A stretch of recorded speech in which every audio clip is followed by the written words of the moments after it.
show you a couple things I'm real proud of. Those are some of the outfits that I wore on pay-per-view at various points. These are complete runs of wrestling and official wrestling magazine. Marcus Griffin was a sports writer in the New York area, and he was able to get in and uncovered how the three members of the Gold Dust Trio, Toots Montet as the matchmakers, Wrangler Lewis as the champion wrestler, and Billy Sandow as the promoter, managed to change and control the business by instituting finishes, working series of matches with guys called programs, doing angles to build to more interest in a return match. They orchestrated that, and all of the wrestling terminology came from, in those days, you sent communication mostly by telegram. Go to the local telegraph office.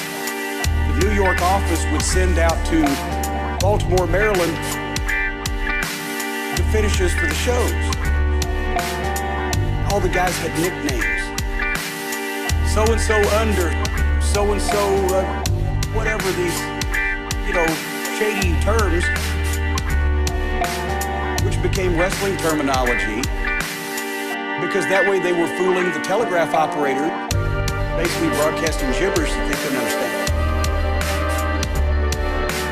But the first word, or the first paragraph, you call it wrestling, they term it working. It may be happening right in your hometown tonight. As Shakespeare once said, a rose by any other name, etc. Wrestling is the roughest, most dramatic, and oftentimes the most hilarious sport before the American public today. But then he goes on to mention how it is a multi-million-dollar industry at that point in time, and who controlled it and how, and why, and everything that has happened in wrestling for the last 80 years is kind of a rehash of something that happened in the first 30 that's documented in this book. So if you read this book, you not only understand how wrestling got to be formed the way it is, the way it was, but why and who did it. The ladder match in '94, the greatest match in history until now. The ladder match in '95 is far going to exceed the other.